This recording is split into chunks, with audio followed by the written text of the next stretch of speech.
The wind sliced through the park like a cold memory. Snowflakes fell in thick silence, muffling the world in white. Jack Morgan tightened his scarf, one hand gripping the small glove of his 7-year-old son Ben as they made their way home through the long stretch of frozen trees. The boy was humming something under his breath, off-key but cheerful. Jack barely heard it. His mind was far away as always this time of year. Then he heard it. A voice barely more than a breath carried by the snow. "I failed you, Mom." Jack froze mid-step. The whisper wasn't loud, but it was raw. Not the kind of thing meant to be overheard, but something torn from the center of a person's soul. He scanned the empty park, eyes narrowing until he saw her. A young woman sat hunched on a snow-covered bench, just 20 feet ahead, arms crossed tightly around herself. Her military green uniform was stiff with frost. A large backpack sat slumped at her feet. Snow clung to her hair, her lashes. Her eyes were closed, but her lips trembled, as if the pain inside her refused to stay silent. Jack's instinct was to keep walking. This wasn't his business. It was late. Ben was getting cold. But Ben tugged his arm. "Daddy," the boy said quietly. "Why's that soldier crying?" Jack turned to him. "She's just having a hard day." Ben looked up, thoughtful in that way children sometimes are. "You always say we should help people when we can, even if it's small." Jack hesitated, his breath fogged in front of him. Damn the kid. He was right. He approached, slowly letting his footsteps crunch the snow so she wouldn't be startled. "Ma'am," he said gently.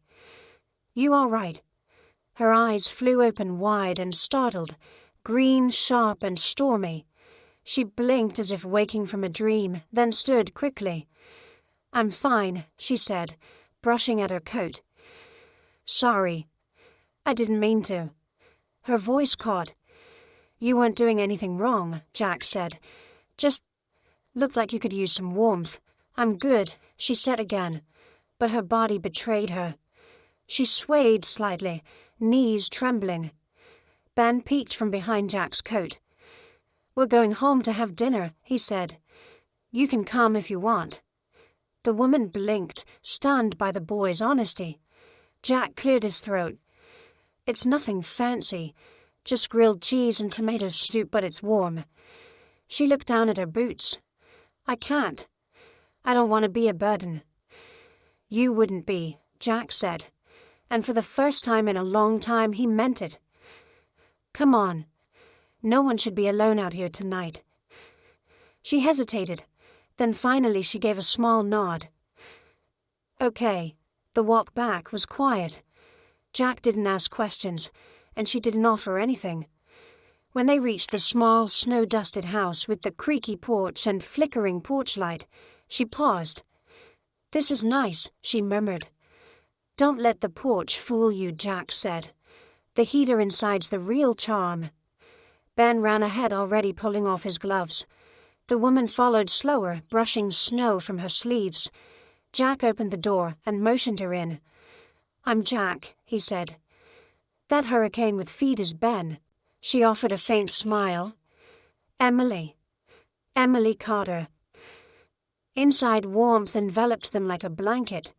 The scent of garlic and butter filled the small kitchen. Emily stood awkwardly near the door until Ben grabbed her hand and pulled her to the table. Jack moved around the kitchen with ease, cluttering pans, slicing bread, humming low. Emily watched in silence the flickering kitchen light, casting golden halos across the chipped countertop and mismatched plates. When Jack finally set the bowls down, Ben clapped like it was Thanksgiving dinner. "Daddy makes the best soup," Jack chuckled. "That's because it's from a can, and I add exactly 1 drop of hot sauce." Culinary mastery. Emily managed a laugh, brief but real. They ate in near silence, but not the awkward kind, the kind that feels almost sacred. Emily's shoulders relaxed slowly, her fingers thawed around the warm bowl. Halfway through the meal, Ben looked up. Are you a hero? Emily blinked. What, you're a soldier? Ben said, matter of fact. My teacher says soldiers are heroes. Emily stared at her spoon. Not all of them. Jack looked at her. Saw something shift behind her eyes, a quiet storm. I messed up, she said softly. People got hurt. People I cared about. My mom. She died while I was deployed. I never made it back in time. Ben's smile faded. Jack reached across the table, his hand stopping just short of hers. You know, he said slowly. My wife passed a few years ago. I used to sit right where you were every night telling myself I should have done more. Should have noticed earlier. Should have saved her. Emily met his eyes. But guilt, he continued. It's a trick. Makes you believe you're broken when really you're grieving. And that's different, Emily swallowed. How do you know the difference? Because grief lets you move, Jack said. Even if it's slow. Guilt just keeps you frozen. The room fell quiet. Outside the snow kept falling, but inside something had begun to thaw. Emily wiped her eyes quickly and gave Ben a smile. Thanks for sharing your dinner with me. Ben shrugged. Mom always said kindness is like soup. It's best when it's hot and shared. Jack smiled, but his heart stung. He hadn't heard Ben quote her in months. As the clock ticked toward bedtime, Jack offered Emily the couch. It pulls out, he said. Not the Ritz, but it's warm. She hesitated, then nodded. Thank you. Before turning in, Jack dimmed the lights. He paused at the hallway, glancing back. Emily sat alone on the edge of the couch, one hand on her backpack. She didn't look like a soldier anymore. She looked like someone just trying to find her way home. I'm not used to people being kind without wanting something, she whispered. Jack nodded. Maybe it's time someone was. Then he turned and left her in the quiet warmth of a stranger's kindness. Outside, the snow covered the world in white silence again. But inside, the first light had just come on. The wind howled louder that night, rattling the window panes like a warning from the world outside. But in Jack Morgan's modest living room, quiet reigned. The hum of the old space heater, the tick of the wall clock, and the soft rustle of blankets were the only sounds that lingered. Emily Carter lay on the pull-out couch, eyes wide open in the dark. She had been trained to sleep in combat zones, under gunfire, beside engines, roaring loud enough to shake her bones. But this silence, this stillness, it felt almost unbearable. She could hear her heartbeat too clearly. She could hear the weight of memory. The couch creaked as she shifted, trying to get comfortable. She reached into her backpack and pulled out a small, weathered photograph, a woman in her 50s, with bright eyes and a crooked smile, wearing a sweater 2 sizes too big. Her mother. I'm sorry, Emily whispered to the quiet room voice, barely audible. I should have come back sooner. She pressed the photo to her chest, blinking against tears that never fully left her eyes. Somewhere down the hallway, a floorboard creaked. Then a gentle knock. Emily Jack's voice was low, careful. You okay? She wiped her face quickly and cleared her throat. Yeah, just can't sleep. There was a pause. Happens to me too sometimes. Another pause. I could make tea. Emily surprised herself by saying, okay. The kitchen light was soft and yellow, like it knew not to intrude. Jack moved quietly, pulling 2 mugs from a high shelf and a battered tin of chamomile from a drawer that squeaked. Emily sat at the table, fingers laced around themselves. Jack placed the mug in front of her, then sat down across the table. He didn't say anything for a while. Neither did she. It was the kind of silence that didn't demand to be filled. I used to think Emily finally said that I was doing something good. Serving, protecting people. You grow up hearing those words like they're armor, but then something goes wrong, and you realize they're just words. They don't hold up when people die. Jack watched her, not interrupting. She took a shaky breath. A guy in my unit, Corporal Dawson, he jumped in front of me during a raid, took the hit. I made the call that got him killed. Jack's voice was quiet. You didn't pull the trigger. No, she said bitterly, but I pointed where it should go. The heater clicked softly in the corner. Jack reached for his mug, held it without drinking.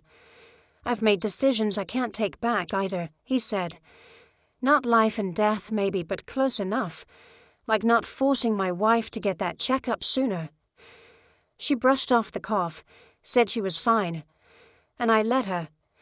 Emily looked up, her eyes searching his. She died of cancer, she asked softly. Lung cancer. Non-smoker. By the time they caught it, it was stage 4. I'm sorry. He gave a small nod. I spent a long time thinking I failed her. They sat in silence again, the kind that started to feel a little less heavy. Your son, Emily said after a while, he's something. Jack smiled, the corners of his eyes softening. Ben's got more heart than I'll ever have. He remembers the good stuff. I envy that. Emily traced the rim of her mug with one finger. He invited me in like it was the most normal thing in the world. Jack chuckled. He's 7.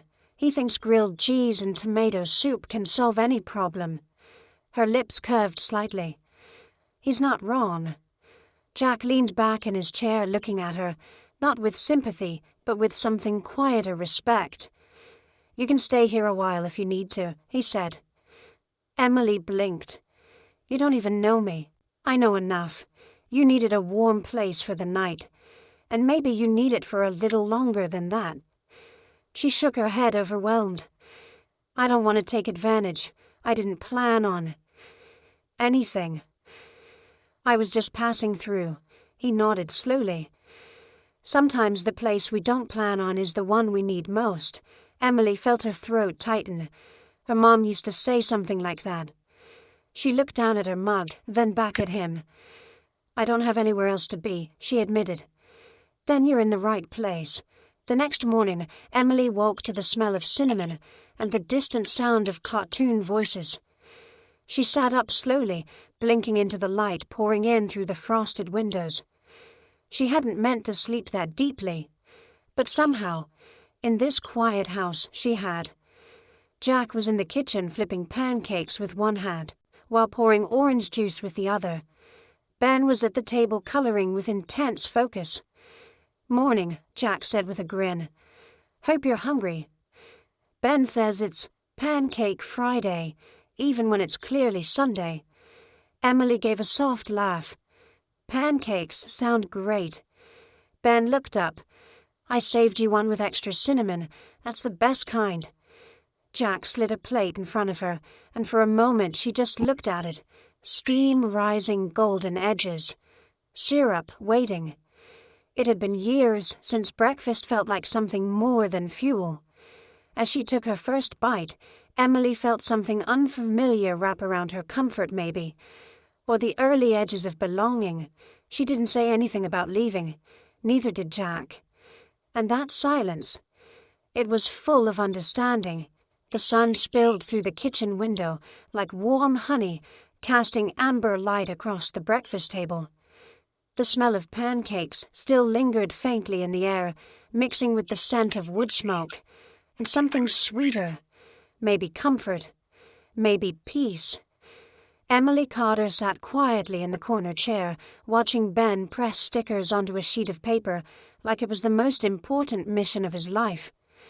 Across the table, Jack rinsed dishes in the sink, humming a country tune too off-key to recognize.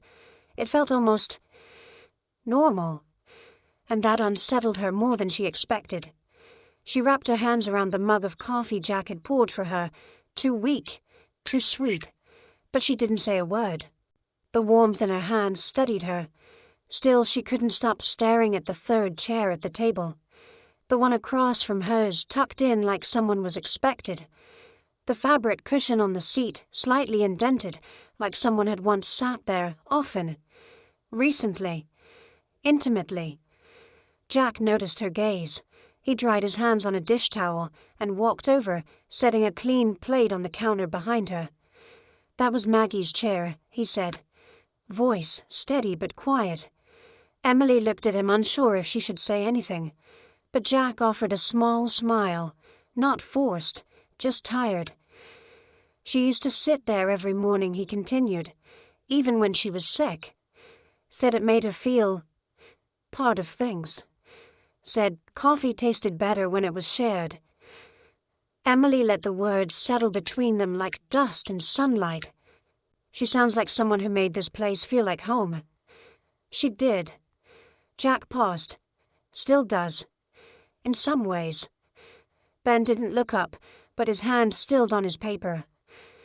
"I talk to her sometimes," he said suddenly. "When it's quiet, I think she still listens."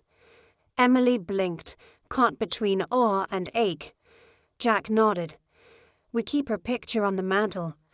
Not for grief, for gratitude." There was a pause. Then Jack motioned to the coffee pot. More Emily held up her cup. "Please." Later that morning, Ben tugged Emily's sleeve. "Want to see something cool?" She glanced at Jack. He gave a half-shrug, half-smile that said, "Go on." Ben led her to the living room, where a framed drawing sat on the small fireplace mantel. It was clearly a child's creation, crayon lines forming a stick figure woman with long brown hair, arms open wide with a glowing yellow sun behind her. "That's my mom," Ben said proudly. "I drew her from memory." Emily knelt down beside him. "She looks kind." She was. And brave. Like you. Her breath caught. "I'm not brave." Ben tilted his head. "But you're a soldier. Soldiers are brave."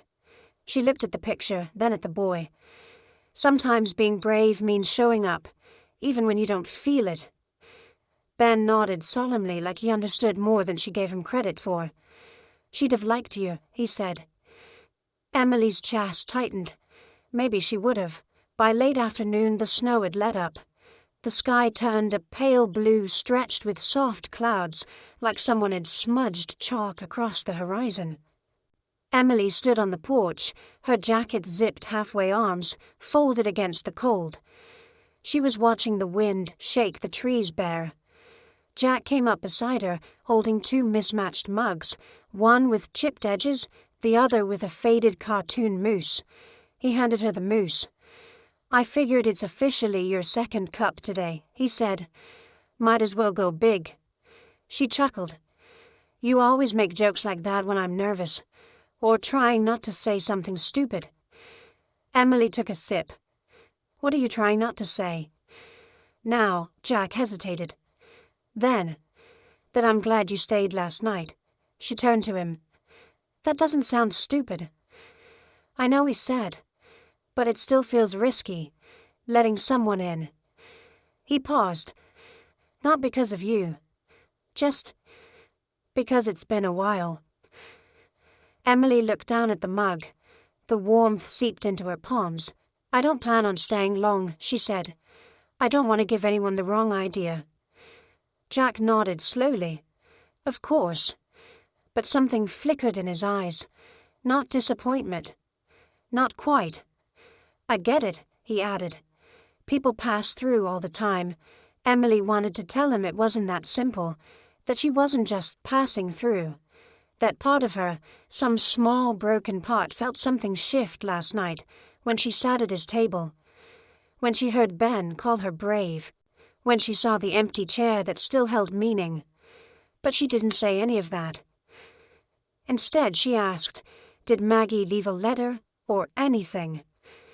Before she passed, Jack shook his head. "No letter. But she said something to me the day before she went. She said, 'Don't live like I left you. Live like I loved you.'" Emily closed her eyes. That was the kind of sentence that stayed in your bones. That night, after Ben had gone to bed, Emily sat again on the pull-out couch. She stared at the ceiling for a long while. Then quietly, she reached into her pack and pulled out a creased envelope. The ink had faded, but the words on the front were still legible. "To Mom." Someday. She never sent it. Never dared. Now, in the dim glow of a reading lamp, she opened the flap for the first time in 2 years. Her hands trembled. I don't know if I made the right choice, she had written. I joined because I wanted to make you proud. I stayed because I didn't want to feel like I gave up. But now, I don't know who I am without the uniform. I wish you were here to tell me I haven't ruined it all. The paper blurred as tears filled her eyes. She didn't hear Jack approach until he gently set a folded blanket beside her. I figured you might want this, he said softly. Emily wiped her cheek. Thanks. He didn't ask about the letter. He didn't pry. But before he left the room, he glanced back and said, You didn't ruin anything. People who care that much usually don't. Then he turned off the hallway light and left her alone with her letter, her silence, and the ghost of a chair that might just be waiting for her too. The storm rolled in just after midnight. It wasn't loud. The snow didn't scream like rain or thunder, but its presence was undeniable. The wind swept against the siding of the house, rattling the shutters gently, like a ghost trying to get in. Inside, all was still. Until the scream. Jack sat bolt upright in bed. It was sharp and guttural, not the kind of sound one could ignore. His heart hammered in his chest. For a moment he thought it was Maggie, some echo from an old nightmare. But then he remembered. Emily. He threw off the covers and crossed the hallway in 3 strides, the old floorboards creaking beneath his feet. In the living room, he found her tangled in the pull-out bed chest, heaving forehead damp, fists clenched tightly into the thin blanket. No, please, Dawson. No, she gasped, eyes still shut. Don't go, don't. Jack didn't hesitate. He knelt by the side of the bed and gently placed a hand on her shoulder. Emily, he said softly. It's okay. You're safe. She jerked awake, her eyes wild, scanning the room like she didn't know where she was. It's just me, Jack continued, his voice, calm, steady. It's Jack. You're in my living room. You're okay. Her breathing came in short, broken waves. She sat up, slowly clutching the edge of the blanket like a life vest. Her face was pale, her jaw trembling. Jack didn't say anything else. He just sat there with her in the quiet, letting the moment settle. Finally, her voice came ragged and low. I see his face every time I close my eyes. Jack looked at her gently. Dawson. She nodded. Corporal Eli Dawson, 23, from Omaha. He'd just bought a ring for his girlfriend. He was going to propose when we got home. Emily swallowed hard. He died saving me. I ordered us forward. I thought the area was clear. It wasn't. The IED was buried deeper than the sweeper's cot. The blast, her voice broke, it should have hit me. Jack didn't flinch, didn't judge. He didn't try to offer cliches about war and fate. Instead, he asked quietly, Did you tell his family? She nodded slowly. I wrote a letter. Never mailed it. Jack waited. He was like a little brother to me, she whispered, always cracking jokes, always trying to make people laugh even when we were exhausted or scared. And then, 1 second he was there. And the next, her voice failed. Jack reached beside him and picked up the glass of water from the side table. He handed it to her without a word. She took it with shaking hands. I know the nightmares, he said after a moment. Different cause. Same weight. Emily looked at him, her eyes hollow. I used to have them every night, he continued. Right after Maggie passed. I'd wake up thinking she was calling me, or that I'd forgotten something that could have saved her. For weeks I didn't sleep, just wandered this house in the dark. He leaned back, slightly resting his arms on his knees. One night I found Ben curled up on the couch. He'd woken up and saw I wasn't in bed. You know what he said? Emily shook her head. Daddy, if you're going to keep being sad at night, can you at least be sad, or I can see you? A soft, broken sound escaped Emily's lips, half laugh, half sob. Jack smiled faintly. That kid. He's got a way of cutting through things. Emily nodded, wiping her cheek. He's a good one. They say children adapt. But sometimes, I think they're the ones holding the rest of us up. She fell silent again, the shadows on her face lengthening as the wind whistled outside. You said earlier, Jack said gently, that your mom passed while you were deployed. Emily stiffened. Yeah. Heart failure. Sudden. You weren't able to come back. Too late, she whispered. By the time they told me, it was already over. Funeral, everything. Jack exhaled slowly. That's a wound no one trains you for. I hadn't spoken to her in almost a year, Emily said. We fought before I left. She didn't want me to re-enlist. She said I was chasing ghosts, trying to prove something. She looked down at her hands. I told her she didn't understand, that she was just afraid. And now, Jack asked. Emily's voice cracked. Now I think she was right.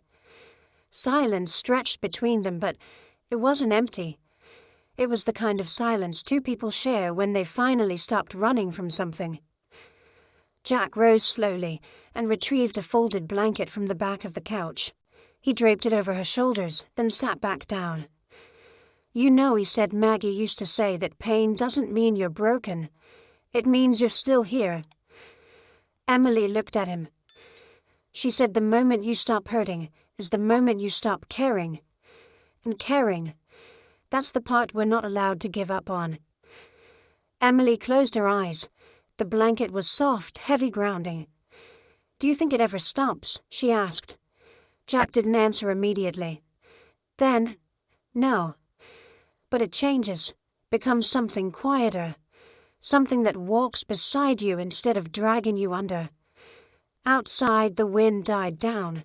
The house settled into quiet once more. I'll try to sleep, Emily said at last. Jack stood. If it gets bad again, just knock. She looked up at him. Thank you. He paused at the hallway. Any time. As he disappeared into the shadows, Emily leaned back against the couch cushions. She stared up at the ceiling until her eyes blurred, until her breath evened out. And for the first time in a long time, the darkness didn't feel like an enemy. It just felt quiet. The morning after Emily's nightmare arrived softly like an apology. Light filtered in through the kitchen window, pale gold, and hesitant, casting long stripes across the linoleum floor. The air smelled of toast and cinnamon, Jack's unspoken peace offering. Emily sat at the table, hands wrapped around a steaming mug of coffee. She hadn't said much since she woke, but the dark circles beneath her eyes were fainter. Her hair was tied back messily, and she wore one of Jack's old flannel shirts over her own t-shirt. It hung off her shoulders like borrowed calm. Ben sat cross-legged on the floor, nearby building an ambitious Lego spaceship, humming something tuneless, as his brow furrowed in concentration. Jack emerged from the hallway, rubbing sleep from his eyes, a folded towel slung over one shoulder. We're officially out of syrup, he announced. Which means we'll all need to dig deep and find the strength to survive this crisis. Emily smiled faintly. I think I'll manage. Courageous, he said, setting a plate of scrambled eggs on the table. Maggie always said you can tell the kind of person someone is by how they handle breakfast disappointment. Ben piped up without looking up. That's how she knew you were a grump when you ran out of bacon. Jack shot him a mock glare. Traitor. Emily laughed genuine this time. The sound caught Jack off guard. He hadn't heard her laugh like that before. It was small, yes, but real. Like something inside her had loosened. He liked that sound more than he should. Later, while Jack was out in the garage fixing the old snowblower, and Ben was preoccupied with transforming his Lego spaceship into a tank, Emily wandered into the living room. The couch had been neatly folded back into a sofa. A blanket rested on the armrest. There was a kind of quiet orderliness to the space, the kind born from people who've had to rebuild things, routines, homes, lives. She glanced toward the hallway. No sound. Alone. Her hand moved toward her backpack, half hidden beneath the coffee table. She pulled it out and unzipped the main pocket, revealing a small leather folder and an envelope yellowed bent at the corners, but still sealed. To Mom, it read in her careful handwriting. Someday. Her fingers hovered over the flap. She had read it again last night. Every word. The weight of it still sat on her chest. But something had changed. Carefully she set the envelope down on the coffee table beside a stack of mail and a crayon drawing of Ben fighting a dragon. Then she stepped away into the kitchen toward the light. Jack came in 20 minutes later, shaking snow from his boots, muttering something about the carburetor. He poured himself a glass of water, then glanced toward the coffee table to grab the mail. The envelope stopped him cold. He picked it up slowly, recognizing Emily's handwriting. His thumb traced the crease down the middle. It felt like trespassing, even though it was left in plain sight. He looked toward the kitchen empty. He considered setting it down again, leaving it untouched. But something in him said she meant for it to be found. He sat down in his chair and opened it gently, unfolding the single sheet of paper inside.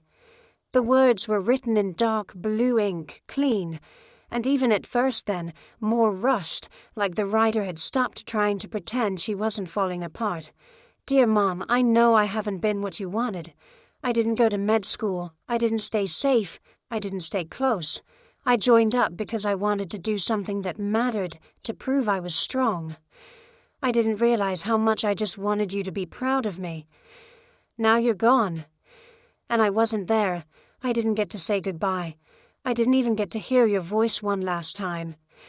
And the part that hurts most is knowing I was too stubborn to call even when I wanted to, even when I needed to.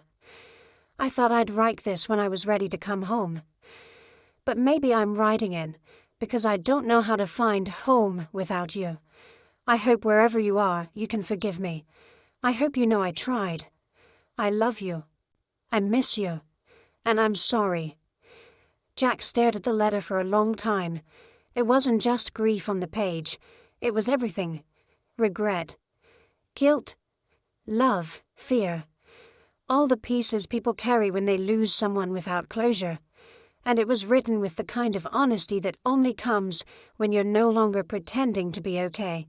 He didn't realize Emily had come back into the room until she spoke. I wrote that 3 months ago, she said softly. Never sent it. Never thought I would.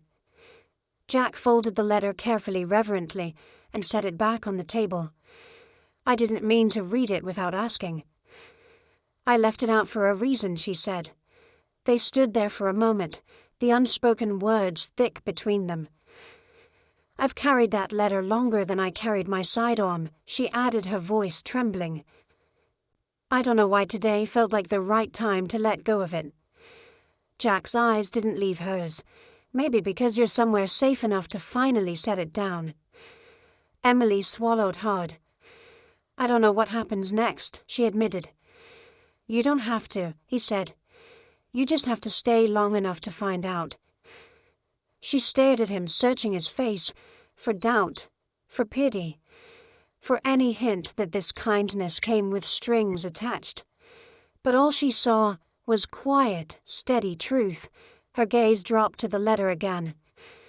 You think it's too late to matter, Jack shook his head. I think it's never too late to forgive yourself. That night, after Ben had gone to bed and the fire had burned low, Emily sat by the mantel watching the embers flicker like fireflies in the dark. She held a pen in one hand. A new envelope sat in front of her. This one, blank. Clean. She wasn't sure who she was writing to now, her mother herself or someone in between. But for the first time in a long time, she believed the words would matter. She believed they could lead her home. The snow returned overnight, thicker this time, and softer, like someone had laid a down comforter over the town while it slept. By morning, the world outside the Morgan house had turned into a quiet painting. No cars passed, no birds called, just the slow drift of white falling from a pale sky. Emily woke up, not to a nightmare, but to laughter. Ben's. She blinked against the light filtering in through the curtains, her mind slow to catch up with the unfamiliar sound. It wasn't the forced giggle of distraction she'd heard before. It was real, unguarded. Bright. She pushed the blanket off and stepped out into the hallway, following the sound to the front door. She could already smell it, pine needles, cold air, and something else. Something festive. Then she saw it. Jack and Ben stood out on the porch, boots deep in fresh snow cheeks, flushed pink. Between them stood a small pine tree, no taller than Jack's chest, planted upright in a red metal bucket, its branches dusted with powder. It wasn't much. The tree was crooked, its needles sparse near the bottom. But someone had gone to great care to decorate it. Twine wrapped loosely around the branches, and bits of fabric, old shirts, flannel scraps, even a few hand-tied bows hung like ornaments. Small paper hearts danced between them, flapping gently in the morning breeze. One of the hearts, written in Ben's unmistakably large, crooked handwriting, read, "You're not alone." Emily stood in the doorway, utterly still. Ben spotted her first. "Look, Miss Emily, Daddy." And I made a surprise. Jack straightened, brushing snow from his sleeves. He had the idea. I just followed orders.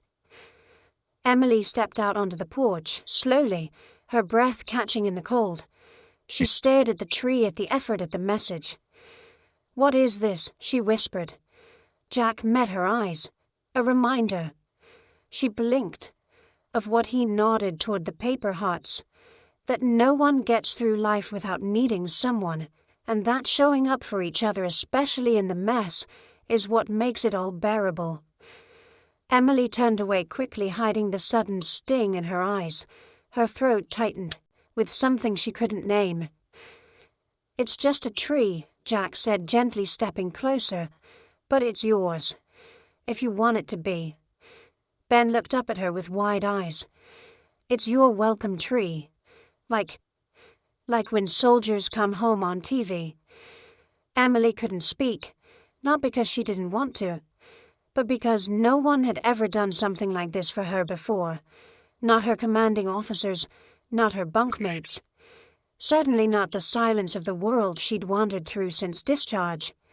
She reached out, brushing a branch with gloved fingers.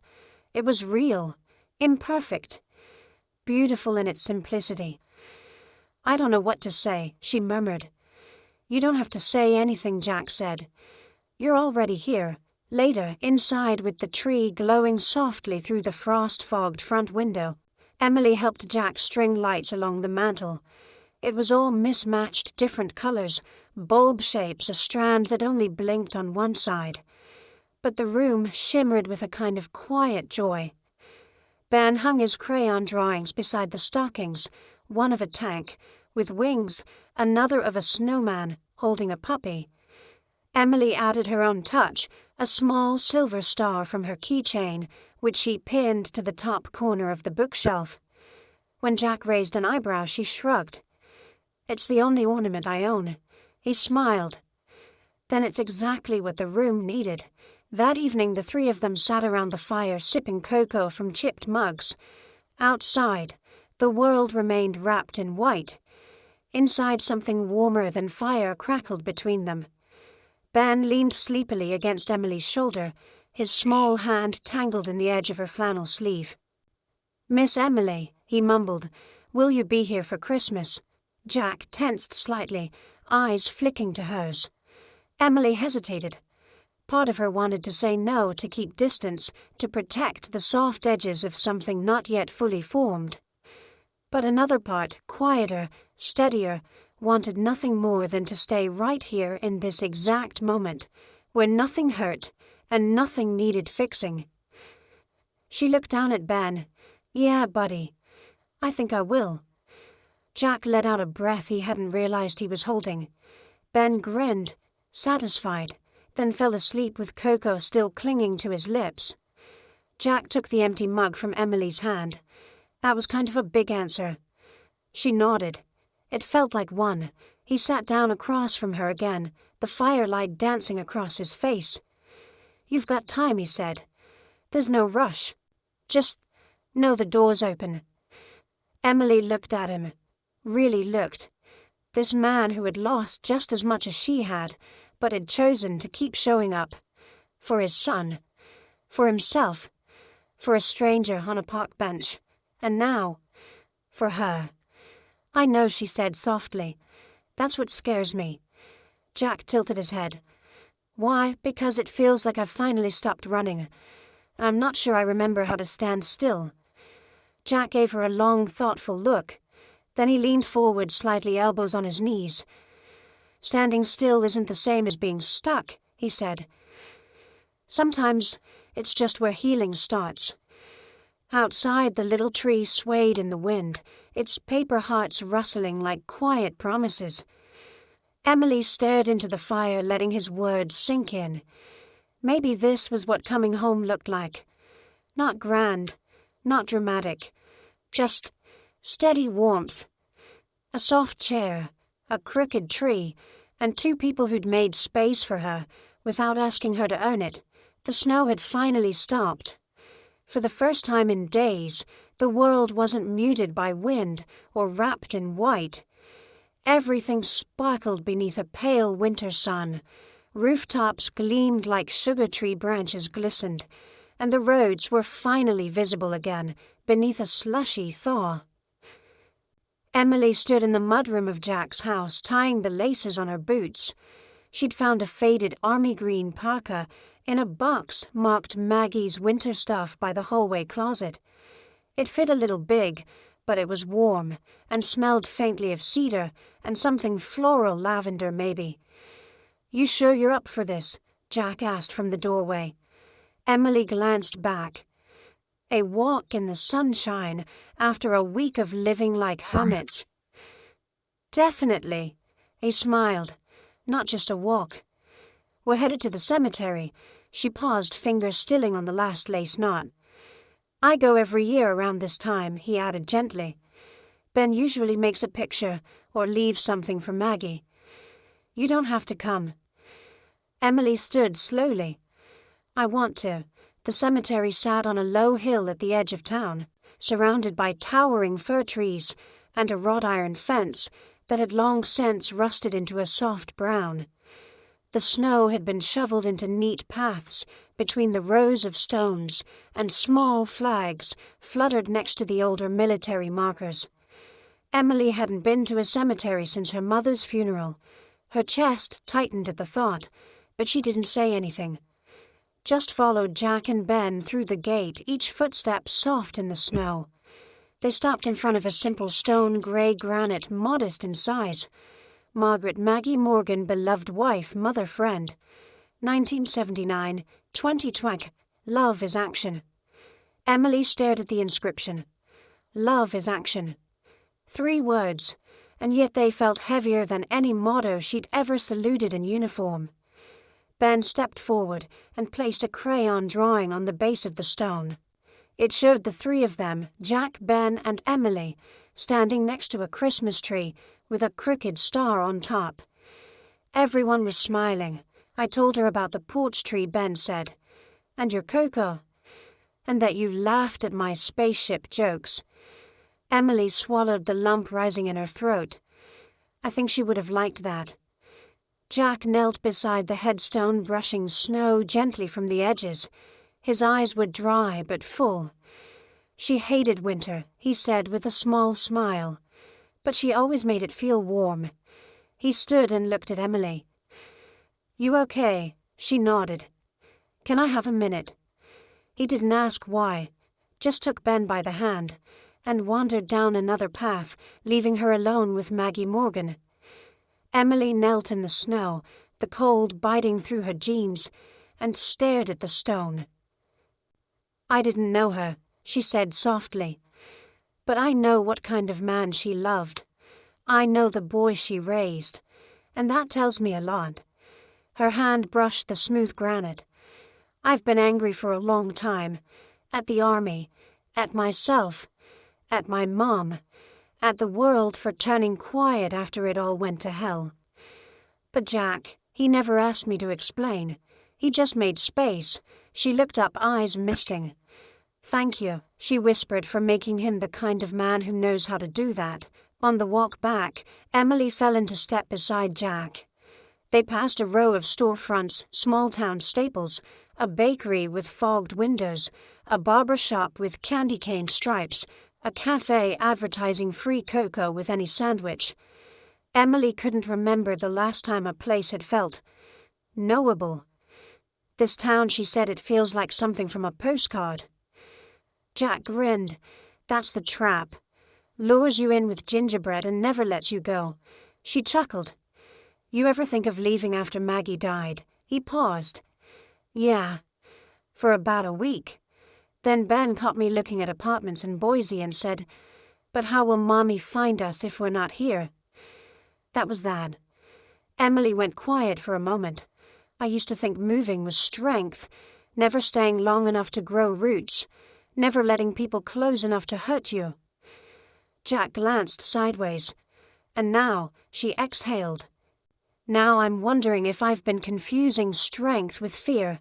They reached the corner where the war memorial stood, a black granite slab with names etched deep, flanked by 2 bronze flags waving eternally. Emily slowed. Jack followed her gaze. "That was installed after Desert Storm. But they add names every year." She stepped closer. There near the bottom was a fresh engraven CPL, Eli Dawson, 1998, 2022. "He gave everything. We remember everything." Her knees almost gave. Jack caught her elbow without a word. Emily reached out, brushing her fingers over the cold letters. "I didn't know his name would be here." "He's from here?" Jack asked. "No," she said, her voice a rasp. "But his mom moved here last spring. After I sent the letter. She wanted to be somewhere quiet. She didn't know I'd end up here, too." Jack didn't speak. He let the wind fill the space. "I wrote to her," Emily said. "Finally. After months. Told her everything. I never thought she'd write back, let alone ask them to place his name here. She honored him," Jack said. "And honored you." Emily nodded slowly, tears stinging her eyes. "He always said," she whispered, "if I go out, make sure it's for something that matters." "You're here," Jack said softly. "That matters." She turned to him, something raw in her gaze. "I've been surviving, Jack. That's all. Since the day he died. Since my mom died. Just surviving. I don't even know if I remember how to live." He looked at her for a long moment. Then gently, "You're doing it." Emily blinked. "What, right now?" "Talking, grieving, laughing with Ben, holding Coco like it's sacred." His smile was warm. "You're living. Might not feel like much, but it's real." Emily stepped back from the memorial. The cold air bit at her cheeks, but she welcomed it. It reminded her she was here breathing, feeling, for the first time in a long time. They walked home in silence, but not an empty one. Between each step, there was something new forming, trust maybe, or the early shape of healing. As they neared the porch, Ben called out, "Can we make snow angels?" Emily looked at Jack, eyebrows raised. He gave a mock groan. "Only if you help shovel the driveway after." Ben grinned. "Deal." And just like that, the weight lifted a little. Snow angels. Laughter. Warm hands brushing snow from shoulders. Life again. Not loud or perfect, but real. And enough. The first crack of thunder was unexpected. Montana winters rarely brought storms. Like this, low sweeping winds, a sudden shift in pressure, and then the sky falling dark, like someone had flipped a switch. By late afternoon, the snow had returned heavier and wetter than before, and with it came a wind that howled against the windows like an old ghost demanding to be let in. Jack stood in the kitchen stirring a pot of stew, while Ben raced cardboard cars along the floor. Emily was in the living room helping him build a makeshift garage from cereal boxes and couch cushions. There was a warmth in the house that had nothing to do with the fire in the wood stove. Then, click. Silence. The refrigerator hummed to a halt. The lights above flickered once, then died. Jack looked up. Well, that's new. Emily peeked around the corner. Power outage, looks like it. Ben's voice piped up, half thrilled, half worried. Is this like camping? Jack smiled. Exactly like camping, only with central heating that just retired early. Emily chuckled. Should we worry? Jack shook his head, already moving toward the hallway. We'll be fine. I've got extra firewood candles, flashlights, and enough matches to launch a revolution. Within 20 minutes, the house glowed in candlelight and firelight. Shadows danced gently across the walls, and the stew simmered over a small camping stove Jack had pulled from the basement. They ate cross-legged in the living room, bowls warm in their hands, the fire crackling nearby. Ben leaned against Emily's side like it was the most natural thing in the world. She didn't move away. This is kinda cool, Ben said, voice muffled around a bite of bread, like a snowstorm party. Emily smiled. I like that. A storm party. Jack glanced at her. You ever have those growing up? She shook her head. We didn't have many parties. My mom worked a lot, even on holidays. Jack raised an eyebrow. No traditions, no cocoa and cookies, no singing carols off-key. Emily took a slow sip of her soup. There was one thing. Every Christmas Eve, even if we couldn't afford a tree or gifts, my mom would light a single candle. Just one. We'd sit on the couch wrapped in blankets and she'd tell me stories about her childhood, her dreams, silly stuff mostly. But she always said the candle made the night feel special, even when we had nothing. Ben looked up at her, eyes wide. That's nice. Emily's voice softened. I didn't think much of it back then. But now, I miss that more than anything. Jack stood and walked to the mantel.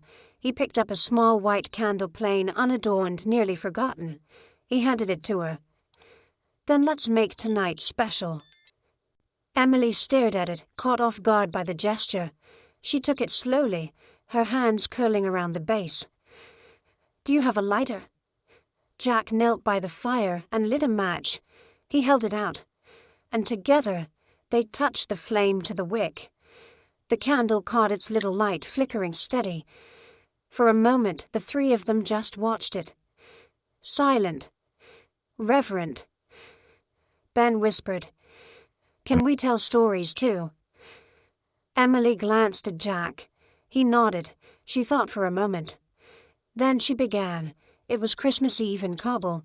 She said softly, her voice steady. Our unit had just come back from a rough rotation, 3 days of sand checkpoints and heat that never stopped. We were exhausted. We hadn't eaten a hot meal in 2 days. But there was this guy, Private Vasquez. Big smile, always had gum in his pocket. He somehow convinced the mess hall to save us a tray of stuffing and mashed potatoes. Just one tray. She paused, her eyes distant, but focused. He laid out plastic forks and paper napkins, and he pulled a crumpled string of lights from his duffel. They barely worked, just blinked red and green like a confused ambulance. But in that moment, it felt like home. Ben leaned in. Did you sing carols? Emily smiled. No. We argued about who got the last scoop of potatoes and made fun of the lieutenant's singing voice from the week before. But it was the first time in months we laughed without thinking. Jack sat across from her, now elbows on his knees. That sounds like a moment worth remembering. It is, she said. Then her gaze lowered. Most of the people at that table didn't come home. Silence fell again, but this time it wasn't heavy. It was honoring. Ben reached over and took her hand, his small fingers warm against hers. Emily looked down at him, blinking quickly. "Thanks for listening," she said. "Most people don't ask." Jack's voice was quiet. "Most people are scared of the answers." She nodded slowly. "But not you," she added. He met her eyes. "I don't scare easy." For a long while they sat in the glow of the candle, the fire and the unspoken truths that passed between them. Then from the dark corner of the room, Ben whispered, "Tell us another one." Emily laughed, the sound surprising even herself. "All right. But you have to promise to share a story, too." Ben nodded solemnly. "Deal." Jack leaned back with a grin. This might be the best blackout I've ever had. Hours later, the storm still raged outside. But inside the house, warmth reigned. Ben had fallen asleep on a nest of blankets, a flashlight still clutched in one hand. Emily sat beside the fire legs tucked beneath her, watching the flame. Jack returned from the kitchen, handing her a second mug of tea. No power, no Wi-Fi, no phone signal, he said. And yet somehow, everything feels more connected. She looked up at him. Funny how the quiet brings things out of you. He sat down beside her, not too close, but not distant either. "I meant what I said earlier," she said suddenly. He turned. "Which part?" "That I miss my mom's candle. Not the object. The feeling. Like even in the dark, something could still shine." Jack was quiet for a moment. Then he nodded toward the tiny flame still burning beside them. "You're shining now," he said. "Whether you know it or not." Emily looked at the candle, then at Jack, then at the boy curled up beside them, safe and dreaming. And for the first time in years, she didn't feel like a soldier. She didn't feel broken. She felt home. The power returned sometime around 3 a.m., humming to life like an old friend, slipping quietly through the back door. The heater kicked in with a gentle whoosh, the refrigerator buzzed back to attention, and the lights blinked once, though none of them were on to begin with. Jack was already awake. He'd never been much of a sleeper since Maggie passed. Even on calm nights, something in him stirred before dawn, restless listening, as if waiting for a voice that no longer came. But tonight, the silence was different. It didn't ache. It lingered. He walked barefoot into the living room blanket draped over one shoulder, the warmth of the floorboards underfoot, reminding him just how deeply the little things mattered. Emily was there, still asleep, curled on her side near the fireplace. A mug of cold tea sat forgotten on the table, and the candle from the night before had melted into a soft pool of wax, the wick long since extinguished. In the firelight, she looked softer than he'd ever seen her. Not fragile. Emily Carter would never be fragile, but quiet in a way that spoke of trust. Trust in this space, in him, in the safety to simply rest. Jack didn't wake her. He just picked up the blanket and gently laid it across her shoulders. Her brow relaxed in sleep. He stepped back, intending to leave, when something near the corner of the coffee table caught his eye, a small, worn photo, half tucked under her backpack. It wasn't snooping, not really. It was lying there, visible. Familiar. He picked it up carefully. The image was sun-faded but clear enough. Emily, in uniform, younger, maybe 20. Her arms slung casually around a tall, grinning man with dark hair and a lazy smile. They stood in front of a Humvee desert, stretching behind them, both flushed with heat and youth and something like hope. On the back, in looping handwriting, it read, "Dawson and Carter. Never miss the sunrise." Jack stared at it a long time. Then he placed the photo gently back on the table beside her tea. When Emily woke an hour later, the house was still dim, but no longer shadowed. The fire had died to embers, and soft light filtered in through the front window. She sat up slowly, tugging the blanket tighter around her. Her eyes found the photo instantly resting exactly where she hadn't left it. Her heart stuttered. Then she heard the kettle whistle. In the kitchen, Jack stood in front of the stove, pouring hot water into 2 mugs. He didn't mention the photo, didn't ask questions, just held out the tea. "Morning." She took it. "Thanks." They sat at the table, the silence between them unusually weighty this morning, gentle but full. Finally, Emily spoke. "You saw it." Jack nodded. "Yeah." She stared into her cup. "He was my best friend, my shadow through 2 deployments. He used to call me Sarge, even when we were the same rank. Said it made me sound tougher. Looks like he adored you." She gave a soft laugh. "He did. Not romantically, I mean. We weren't like that, but he believed in me sometimes more than I did." Jack took a sip of tea. "What happened to him wasn't your fault." "I know that," she said, then paused. "And I don't." Jack waited. She looked out the window, eyes distant. "He took my place. We were rotating night patrols. It was my turn. I was exhausted, falling apart from back-to-back missions. He offered to swap. I said yes." Her throat tightened. 3 hours later, they brought him back in a bag. Jack closed his eyes briefly. When he opened them, he leaned forward, resting his elbows on the table.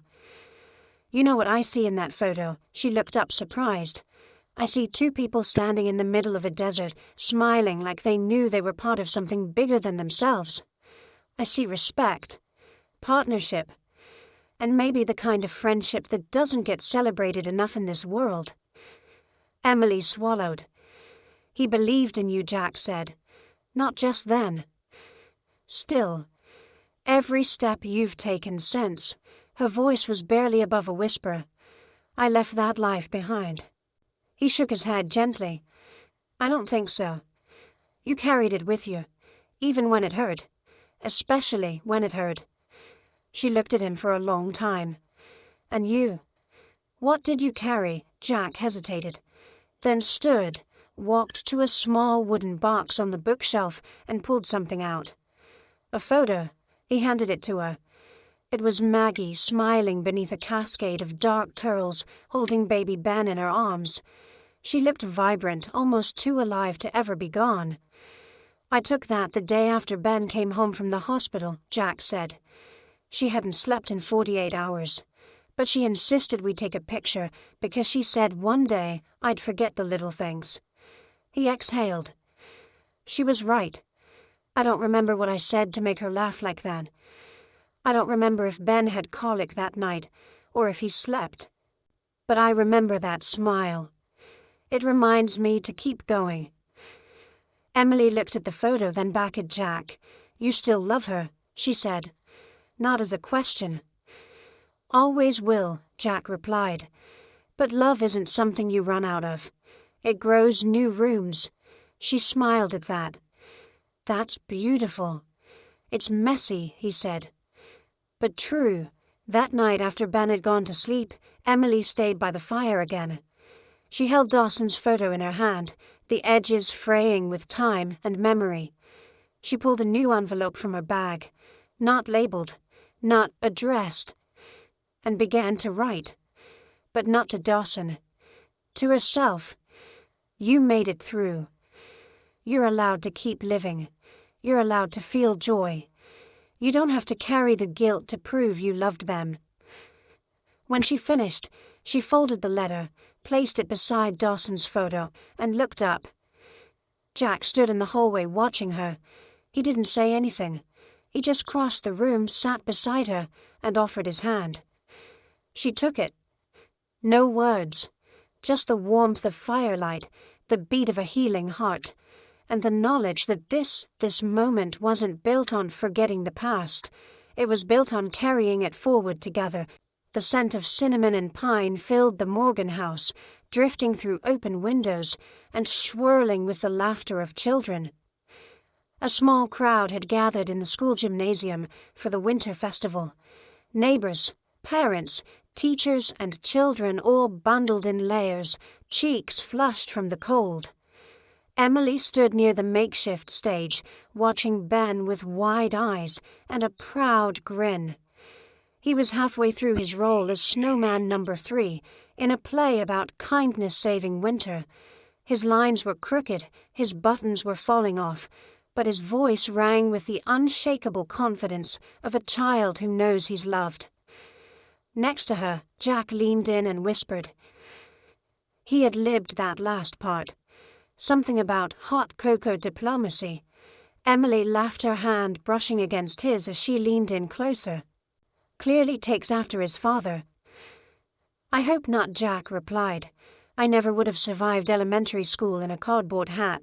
She looked up at him, then really looked, and saw something she hadn't seen weeks ago. Peace. Not the absence of grief, but the kind that grows when a person stops resisting life and starts showing up for it again. When the play ended, Ben raced toward them, paper snow stuck to his sleeves, his smile wide enough to light the whole gym. Did you see me? You were amazing, Emily said, kneeling to hug him. You weren't even nervous, Jack added, ruffling his hair. Ben grinned. Because I saw you both. You were right there. That's how I knew it would be okay. Emily's chest tightened. Right there. Not as a visitor. Not as a guest. Part of it. Back home, as twilight softened the edges of the snow-covered street, Emily found herself standing in the kitchen with her sleeves rolled up, hands dusted with flour. She was helping Ben cut cookie shapes, some stars, some trees, some indistinguishable blobs he insisted were battle snowmen. Jack was tending the fire, humming something tuneless under his breath.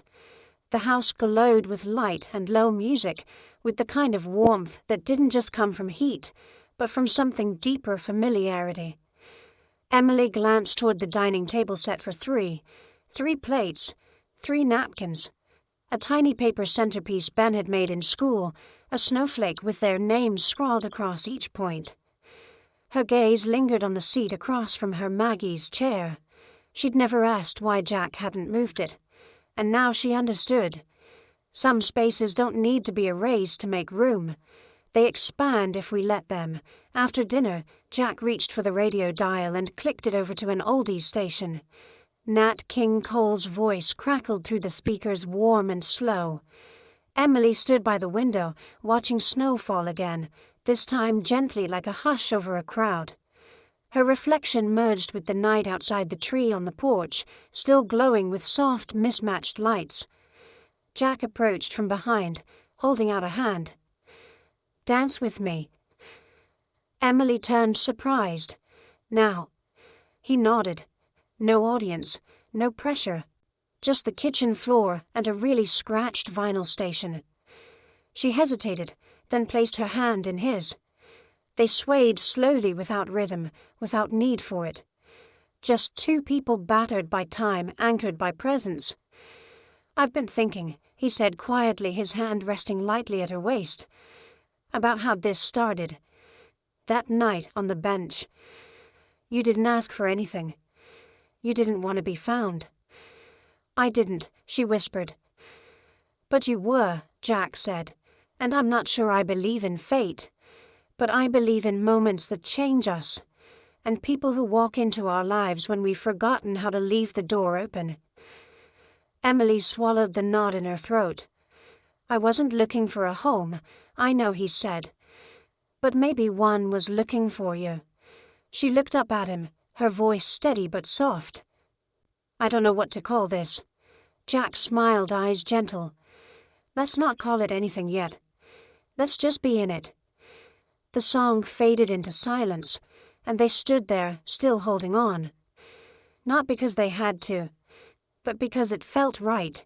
Later, after Ben had fallen asleep, surrounded by a fortress of stuffed animals and crayon maps of imagined kingdoms, Jack and Emily settled by the fire. She sat in Maggie's chair. It felt like the right time. Jack noticed, but said nothing. Instead, he passed her a cup of tea and leaned back in his chair with a sigh. I think she'd like you, he said after a long moment. Emily looked over. You think so? Jack nodded. She'd like the way Ben smiles around you. She'd like that you don't pretend to have it all together. Emily smiled faintly. Because I don't. That's the point, he said. None of us do. She held her tea closer. The fire popped softly, casting dancing shadows on the ceiling. I used to think healing would look like forgetting, Emily said, or letting go of everything that hurt. And now I think it's about carrying it differently, softer, with people who help you shoulder it. Jack met her eyes. This chair's always been hers, she added, but tonight it doesn't feel like I'm taking her place. It feels like she left room for someone else to belong. He nodded, voice low. She would have wanted that. Outside, the snow fell again, this time more gently, like a quiet closing of a chapter, not with sorrow, but with grace. Inside, the room was full of memories, of beginnings, of a seat that had never truly been empty, just waiting for the right soul to find it. The last Sunday of the year arrived quiet and silver grey, like the breath before a song. Snow blanketed the world in gentle curves and clean lines, erasing all the sharp edges of the past month. It had been exactly 30 days since Emily first stepped off that bus, her duffel slung over her shoulder, pain stitched into every step. Now she was shoveling the walkway with Jack and Ben, bundled in a coat that was definitely too big, and gloves with a hole in one thumb. Her cheeks were pink from the cold, her breath visible in soft clouds. And she was smiling. Jack leaned on his shovel. You always shovel that aggressively. Or are you still mad at the sidewalk? Emily tossed a scoop of snow toward his boots. Let's just say I like my battles frozen and winnable. Ben ran between them, flapping his arms. I'm making snow jetpacks. Excellent strategy, soldier, Emily said. Permission to engage in aerial maneuvers granted. Jack raised an eyebrow. Did he just outrank me? Emily shrugged. Kids have battlefield immunity. They laughed, not just once, but with ease, with rhythm. As if joy had slowly become part of the language of this house. That evening, the three of them curled up on the couch. Ben had dozed off during a classic cartoon marathon, his head resting on Emily's thigh. Jack sat on the floor beside her, back against the couch, flipping through a photo album of old Christmases. He held up one of the pictures, a candid of Maggie holding Ben as a baby, both of them laughing, eyes crinkled in the same exact way. She had this theory, Jack said softly, that people aren't gone until the last person who remembers them forgets. Emily touched the edge of the photo. Then she's still very much here. Jack looked up at her. So is Dawson. Emily didn't reply right away. Instead, she gently reached over to the side table and pulled out a sealed envelope. Cream paper. No stamp. No address. Just one word written across the front in clean, deliberate script. Mom. Jack sat up straighter. I wrote this, she said, 4 days before deployment. It was supposed to be my just-in-case letter. If I didn't come home, Jack blinked. You kept it, Emily nodded. But I never gave it to her. I didn't want her to worry. She took a breath. After she died, I carried it with me, through every mission, every base. I kept thinking I'd find the right moment to open it, burn it, rewrite it, something. But I never did. Jack stayed silent. Emily placed the envelope on the coffee table and stood. I'm going to read it. She stepped outside alone, wrapping her coat tight. The air was sharp and silent, the kind of cold that made everything feel sacred. She sat on the porch, swing candlelight from the living room flickering behind her. With careful fingers, she broke the seal. Dear Mom, I know I don't say this enough, but I love you. I'm not always easy to love back. I close up, I get angry. I shut you out because it's easier than explaining why I keep choosing this path. But you should know this, everything I've done, every uniform I've worn, every oath I've taken, I did it because of you. You taught me to fight for what's right, to protect people who can't protect themselves, to stand tall, even when my legs shake. If you're reading this, it means I didn't come home. And I'm sorry. I'm sorry for all the days I made you worry. I'm sorry for every hug I shrugged off too quickly, every phone call I let go to voicemail. But I pray you knew how proud I was to be your daughter, how deeply I carried your voice in my heart. If you ever wonder if it was worth it, if you question why I had to go, I want you to know I believed in something. And I believed in you. I love you. Always am. Her hand shook as she folded the letter. The swing creaked softly beneath her. The stars blinked above like quiet witnesses. A moment later, the porch door opened. Jack stepped out holding 2 mugs of cocoa. No words, just presence. He handed her one, and they sat in silence, sipping warm chocolate while the wind curled around them like an old friend. "I never sent it," she whispered. "You just did," Jack said. On New Year's Eve, the town gathered for their annual celebration in the square, modest by big city standards, but full of heart. There were string lights across Main Street, homemade pies lined up for tasting, and a fire pit in the center where people threw slips of paper into the flames words they wanted to leave behind. Ben had written, being afraid of 4th grade math.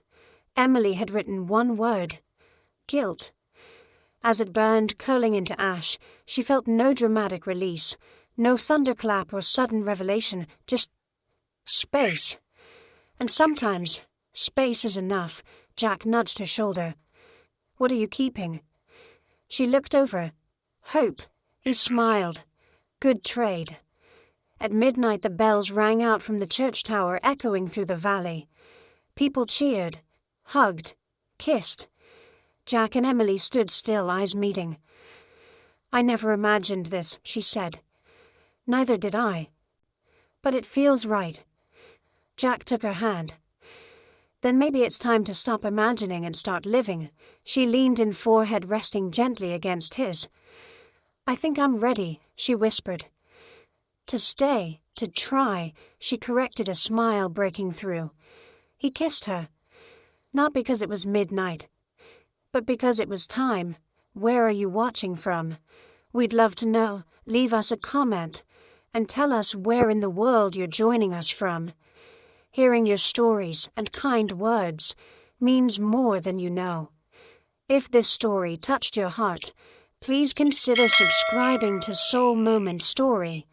Your support helps us continue sharing these gentle, meaningful tales that remind us of life's quiet miracles. From the bottom of our hearts, thank you for watching. Until next time, take care of yourself and each other.